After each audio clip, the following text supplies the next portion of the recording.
Lisa decides to surprise her boyfriend, Max, only to find herself on the doorstep of his wife, Kate.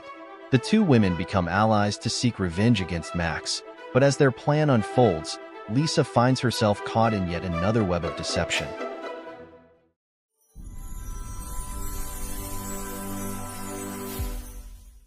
The sun set, tinting the sky with shades of orange and pink as Lisa left her office.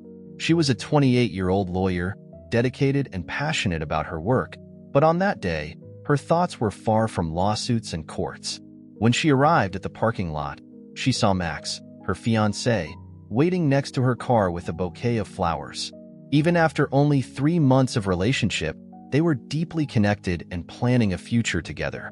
"These are for you," Max said, smiling as he handed the flowers to Lisa. Lisa picked up the bouquet, her eyes shining. "Thank you. They're beautiful," she replied, feeling lucky to have found someone like Max. They got into the car, and Max, with a playful tone, asked to see the engagement ring again. "I want to see how well it suits you," he said, his eyes filled with pride and affection. When Lisa reached out, Max noticed an old ring on another finger. "What's that other ring?" he asked, curious. "It's a family heirloom," Lisa explained, with a touch of pride in her voice. "It's valuable, but it's precious to me as a memory." Max nodded, but a shadow of worry crossed his face. "It looks very expensive." As they drove, Max began to talk about his father, revealing that he was hospitalized and needed expensive surgery. "My funds are stuck in a startup. I can't afford the surgery," he confessed, his voice full of anguish. "How much do you need?" "Maybe I can help," Lisa offered, wanting to support her fiancé. "All-inclusive, $50,000, Max replied with a sigh. Lisa hesitated, knowing she didn't have that money available. I don't have that money." Max looked at her, hopeful. "Weren't you saving up to buy a house?" "I'll pay you when I receive the money from the startup." Lisa bit her lip, considering the proposal. "I'll think about it. I'm sure we can find a solution to raise such a large amount." Max smiled, relieved. "All right, thank you." Suddenly, Max's phone rang, and he answered quickly. After the call, he informed Lisa that his housekeeper had reported a flood in the basement of his house. "I'm sorry, but I have to go take care of it." "I can't go to dinner with your parents," he said, regretfully. Lisa felt a mixture of understanding and disappointment. "I know it's important, but I'm still sad that you missed dinner. How about tomorrow? We can reschedule." Max shook his head. "I'm sorry, Lisa. This was unexpected. It's going to take longer, so I don't think I'll be able to find time tomorrow." The trip continued in silence, marked by concern for Max's father and the flooded house. At a red light, Lisa made a decision. "I think I'm going to come out here," she said firmly. "What? Why?" Max asked, surprised. "I need time to think things through." "You have to take care of your house," Lisa replied, getting out of the car and blending into the busy city. Walking briskly, her thoughts swirled, and she decided to visit her parents. At their home, she recounted the events of the night, expressing her confusion and heartache. "Why don't you make a surprise visit to Max? It can help." "All couples argue, honey," suggested Tom, her father, a former police officer with a lot of resources and contacts. "I don't know where he lives," Lisa admitted, embarrassed. "I can figure it out for you," Tom offered. Soon, he returned with Max's address on a piece of paper. With the address in hand, Lisa took a deep breath and decided to visit him immediately. When he arrived, the doorbell rang and a woman answered the door. "You must be Max's housekeeper. Is Max home?" Lisa asked. "No, I'm his wife, Kate." "And are you?" replied the woman, with a confused expression. "I'm Lisa, his fiancée," Lisa stammered, shocked. "Bride? Is this some kind of joke?" "He's married," revealed Kate, showing her wedding ring. Confused and hurt, Lisa showed off her engagement ring. "He never said he was married." "I didn't know," she explained, feeling betrayed. Kate, furious, accused Lisa of seducing her husband and started throwing objects at her. "Get out of here and never go near my husband again," shouted Kate, her face red with anger. Before Lisa could say anything else, Kate slammed the door in her face. Sitting outside, Lisa cried, feeling completely devastated. Shortly after, Kate left with a bottle of wine, apologizing for her reaction. "This idiot cheated on us both," Kate said bitterly, revealing that they had been married for 7 years. They shared the wine in silence, united by Max's betrayal. "He asked me for $50,000 for his father's surgery," Lisa revealed, still trying to make sense of the situation. "His father died 5 years ago," Kate said, shocked by the lie. "You know what? It's past time we confronted that scoundrel." Lisa and Kate, bonded by betrayal, began planning how to confront Max. Sitting on the couch in Kate's living room, they hatched a detailed plan. "We need to catch him in the act. If he lied to us, there's so much more he hides," Kate said determinedly. "He said he needed to work tonight. Maybe we should go to his office," Lisa suggested, her eyes shining with a mixture of anger and curiosity. Nodding, Kate called Max, pretending to be the understanding wife. "Hi, love, how are you?" "Work calmly.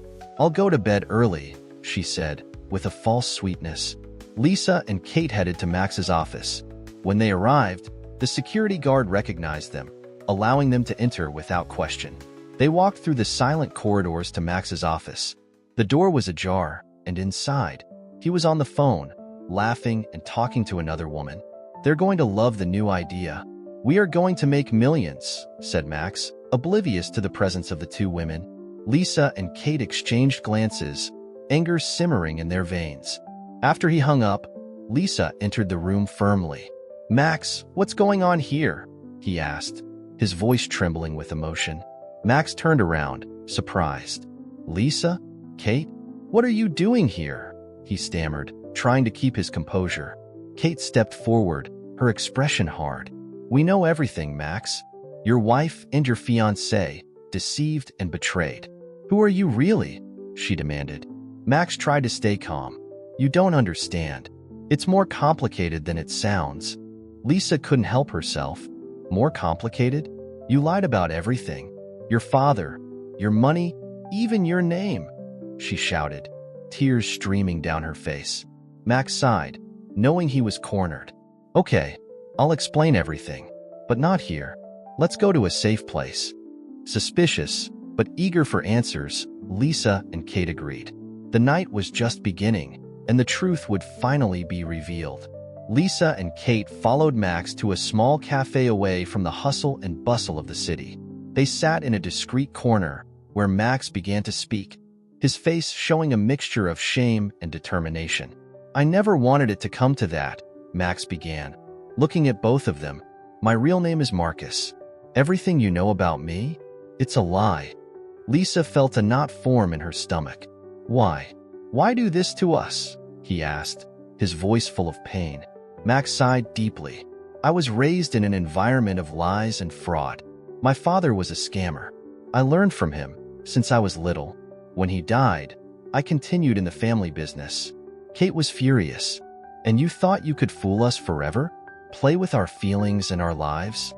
"I started to have real feelings for you too," Max confessed, lowering his head. "But I was caught in a web of lies that I couldn't escape." Lisa looked at him, feeling a mixture of anger and compassion. "And the money? The story of your sick father?" he asked. "I made this up to gain your trust, Lisa. I was desperate. My business was failing. I needed quick cash," Max admitted, his voice full of regret. Kate shook her head in disbelief. "You destroyed everything, Max. If only you had been honest." "I know, and now I'm paying the price," Max said, looking defeated. "But there is a chance for redemption. There is one last business, which can get me out of this life. If they help me, I promise that I will never deceive anyone again." Lisa and Kate exchanged glances. Could they trust him again? The desire for justice and the promise of genuine change began to shape his decisions. "We're in," Lisa said finally, "but we'll be watching your every move." From that moment on, a new plan was formed, not just to expose Max, but to make sure he paid for all his lies and deceptions. The plan was risky, but Lisa and Kate were determined. Max, now Marcus, detailed his ultimate scheme. A risky business that, if successful, would allow him to pay off his debts and get out of the life of lies. Lisa and Kate weren't convinced, but they knew this was the best chance to expose him and possibly get some justice. "We need concrete evidence to hand him over to the police," Kate said, as they walked to the car. "Something that shows the extent of his blows." Max, aware of the mistrust, agreed.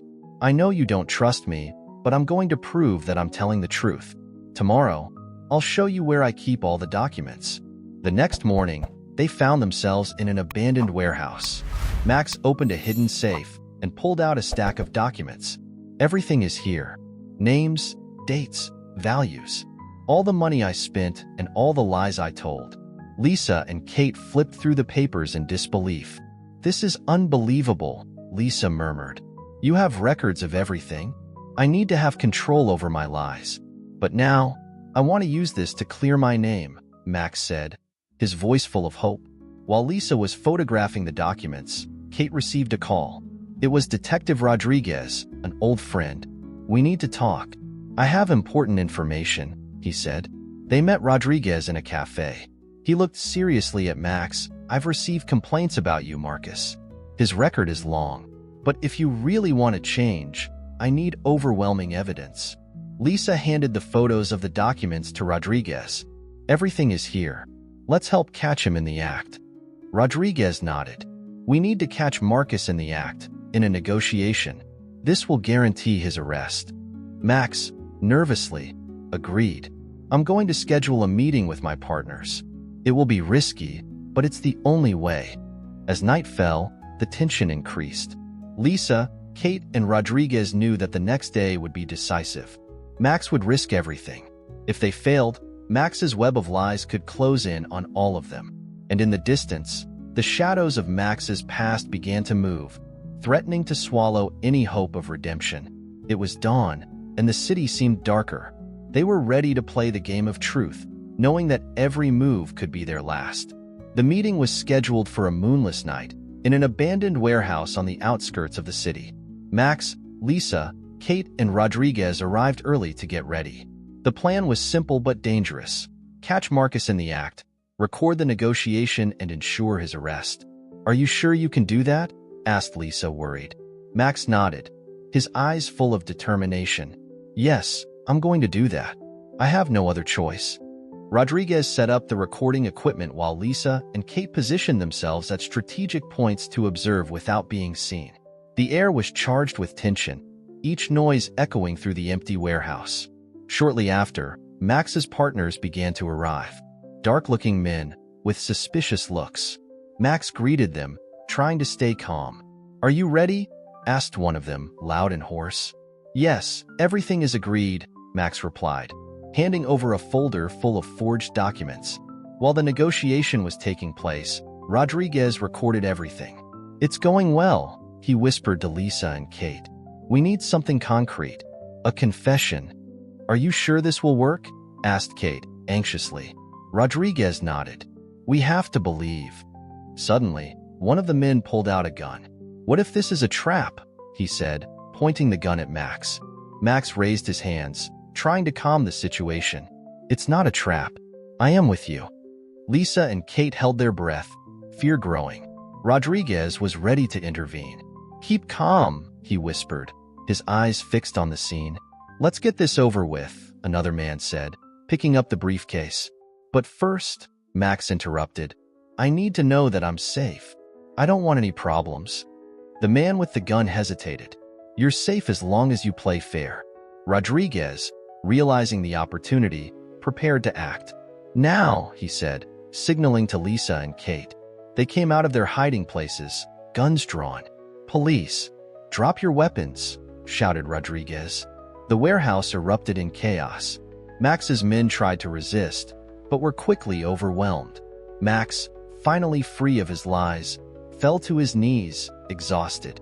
"It's over," he muttered, looking at Lisa and Kate. "Yes, it's over," Lisa said, relieved. "Now you can start over." With the criminals arrested and the evidence in hand, Rodriguez ensured that Max was taken into custody.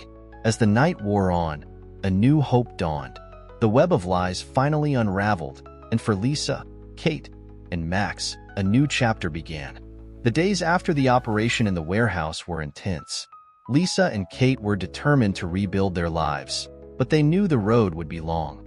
Max, or rather Marcus, was now in custody, awaiting trial.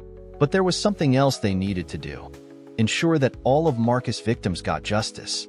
"We have to find all the people he deceived," Kate said, her eyes fixed on Lisa. "They deserve to know the truth." Lisa nodded, feeling a new sense of purpose. "Yes, and we will make sure he pays for every one of his crimes."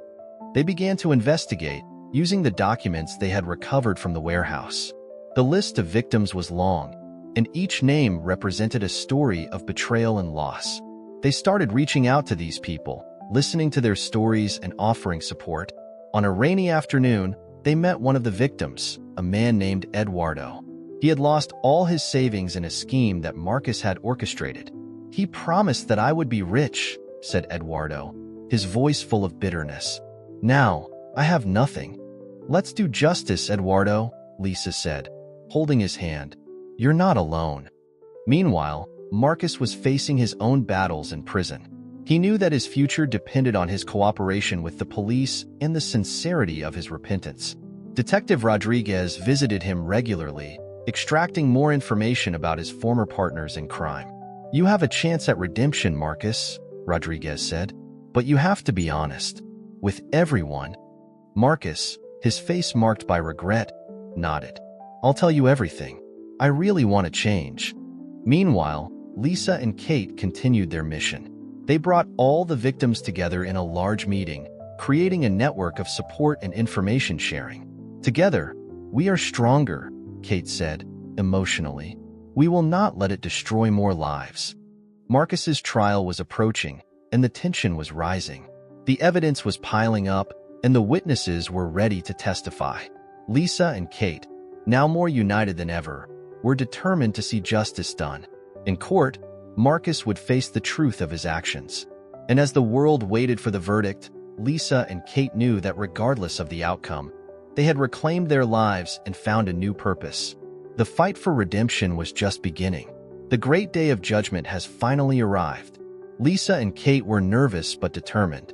The courtroom was packed, with reporters and onlookers eager to see the outcome of the case.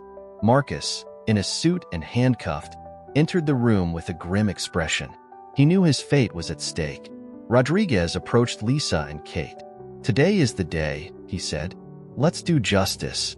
The session began with the prosecutor presenting the evidence. Falsified documents, audio recordings, and victims' testimonies made a solid case. Eduardo was the first to testify, his emotional testimony drawing tears from the audience. "He ruined my life," said Eduardo, his voice trembling. "We trusted him, and he betrayed us." Lisa and Kate watched closely, feeling the tension rise by the minute. When it was Lisa's turn to testify, she took a deep breath and climbed onto the witness stand. "I believed Marcus was the man I would spend the rest of my life with," Lisa began. "But he was nothing but a liar and a thief. He not only stole my money, but also my trust." The defense attorney tried to disqualify the witnesses, but the evidence was irrefutable. When Marcus finally took the floor, there was a heavy silence in the room. "I know I made a lot of mistakes," Marcus said, his voice full of regret, "but I'm here to confess and accept the consequences. I want to change." Rodriguez watched attentively. He knew that Marcus's sincerity could be the key to a deal, but he also understood that justice had to be done. After hours of testimony and arguments, the judge announced a recess. Lisa and Kate went outside to get some air, feeling the weight of the moment. "We're almost there," Kate said, holding Lisa's hand. "Regardless of the result, we did everything we could." Back in court, the judge returned with the verdict. "After considering all the evidence and testimony, I declare Marcus guilty of all charges." A collective sigh of relief ran through the room. Marcus was taken back into custody, and as he left, his eyes met Lisa's. "I'm sorry," he muttered. Lisa nodded, knowing that even though justice had been served, the road to true redemption would still be long. Outside the courthouse, Rodriguez approached again. "You guys were amazing," he said. "It doesn't end here. We will continue to fight for justice." Lisa and Kate felt a new beginning draw in front of them. The battle against Marcus was won, but the journey to rebuild their lives and help others continued. And together, they knew they could face anything. With Marcus behind bars, Lisa and Kate felt a sense of relief, but also an unexpected emptiness. The struggle that had united them was now over, and there remained uncertainty about how to move forward. The morning after the trial, Lisa found Kate in the kitchen, preparing coffee. "We did it," Lisa said, with a shy smile. "Yes, we did," Kate replied, handing Lisa a cup. "But what now?" They sat at the table, enjoying the coffee and the silence that now seemed welcoming, no longer tense. "I think we can start by helping other people," Lisa suggested. "There are still a lot of people who need support." Kate nodded. "I like the idea. We can use our experience to help other victims of scams like Marcus's." Decided, they began working on a joint project, an NGO to support victims of fraud. They contacted some of the people they met during the process against Marcus, forming a support network. Eduardo was one of the first to join the cause, bringing his own experience and determination. "This NGO will be a refuge for all who have been deceived and betrayed," said Eduardo, passionately. "We're going to make sure no one else goes through what we went through." Meanwhile, the media continued to be interested in Lisa and Kate's story. They were invited to interviews and television programs, where they shared their journey and talked about the NGO. The response from the public was overwhelming, and soon, donations and offers of help began pouring in. Rodriguez, who had become a close friend, offered his support and expertise. "You are doing an incredible job," he said during a meeting. "If you need anything, you know where to find me." In the midst of all the hustle and bustle, Lisa and Kate found time to reflect on their own lives. "We still have wounds to heal," Lisa said during a walk in the park. "But at least now, we have a purpose." Kate smiled, looking up at the horizon. "Yes, and we have each other. That's the most important thing." The NGO quickly gained notoriety, and soon they were organizing events and workshops to educate people on how to protect themselves from fraud. With each story of overcoming, Lisa and Kate felt more empowered. One night, after a particularly emotional event, Lisa looked at Kate and said, "I know this doesn't erase the past, but I think we've finally found a way to move on." Kate nodded, her eyes shining with determination. "And that's just the beginning." As the lights of the city shone all around, they knew that together they could turn pain into strength and betrayal into a path to redemption and hope. Months had passed since the trial, and the NGO created by Lisa and Kate was flourishing. The support network for victims of fraud grew, and the pair became known as relentless defenders of justice. However, not everything was resolved. There was one last mystery to be unraveled: the whereabouts of the money Marcus had embezzled. One morning, while reviewing old documents, Lisa came across something that caught her eye: a bank account in the name of a fictitious company. "Kate, look at this," Lisa said, showing the papers. "I think we've found a clue." Kate reviewed the documents. "That could be the key to finding the money. We need to investigate." With the help of Rodriguez, they managed to trace the account to an offshore bank. "This is not going to be easy," warned Rodriguez, "but we have contacts that can help us." Lisa and Kate traveled to the indicated location.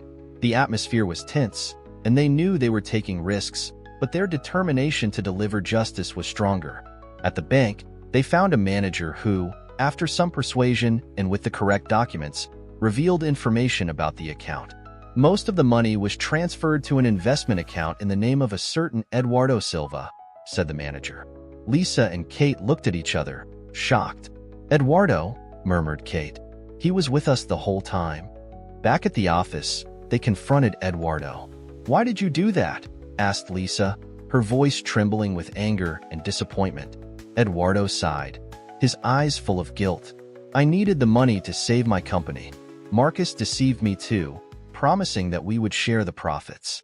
When everything fell apart, I got scared and hid behind the NGO. You betrayed our trust," Kate said, her voice firm, "but it can still do the right thing." Eduardo looked at them, tears in his eyes. "I'm going to return the money. I want to repair my mistakes." Rodriguez was called to help with the restitution of the money. "You guys were amazing to find that out," he said. "Now, we can ensure that all those harmed are compensated." The news about Eduardo's betrayal spread quickly, but, Surprisingly, many victims were understanding. "We all make mistakes," one of the victims said at a meeting. "The important thing is that he's trying to fix it." Lisa and Kate felt a mixture of relief and tiredness. "Finally, the pieces are falling into place," said Lisa, exhausted but relieved. Kate agreed. "Yes, and we can move forward knowing that we have done everything in our power." The restitution of the money brought a necessary closure, and the NGO gained even more credibility. Now, with all the secrets revealed, Lisa and Kate were ready to face the future with renewed hope and strength. With Eduardo redeemed and the money refunded, the NGO became a symbol of hope and overcoming. Lisa and Kate, now stronger than ever, dedicated themselves completely to the cause. The impact of their work reverberated through the city, and public confidence only grew. On a sunny afternoon, the NGO organized its biggest event so far, a large seminar on fraud prevention, attended by renowned experts. The auditorium was packed, and Lisa took the stage with a determined smile. "Good afternoon, everyone," she began, her voice firm. "Today, we are here not only to share knowledge, but to show that together we can overcome any adversity." The audience gave a standing ovation, inspired by the journey Lisa and Kate had shared. Among the spectators, Eduardo watched with a look of admiration and gratitude. After the lecture, he approached the two. "Thank you for giving me a second chance," said Eduardo, sincerely. "I promise that I will do everything to continue helping." "We believe in you," Kate replied, putting her hand on his shoulder. "Everyone deserves a chance to redeem themselves." As the event proceeded, Rodriguez approached Lisa with a mischievous smile. "I think someone deserves a little fun after all this hard work," he said, handing her an envelope. Lisa opened the envelope and found tickets to a concert by her favorite band. "Rodriguez, you are the best," she said, hugging him. "You deserve it, Lisa. And take Kate with you. You both need a break." That night, Lisa and Kate met in the packed stadium, music vibrating in the air.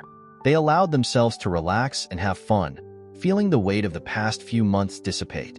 "This is exactly what I needed," Kate shouted over the music, laughing. "Me too," Lisa replied, smiling. "We are living a new beginning." With a bright future ahead, Lisa and Kate knew they would always face challenges, but now they knew they could overcome any obstacle together. The NGO would continue to grow, helping more people and transforming lives. When the last song played, they hugged each other, moved. The journey had been arduous, but every moment was worth it. And as the stage lights went down, Lisa and Kate walked out hand in hand, ready for whatever came next, aware that together they were invincible. Let us know what you think of this story and share it with your friends. It might brighten their day and inspire them. See you in the next exciting story.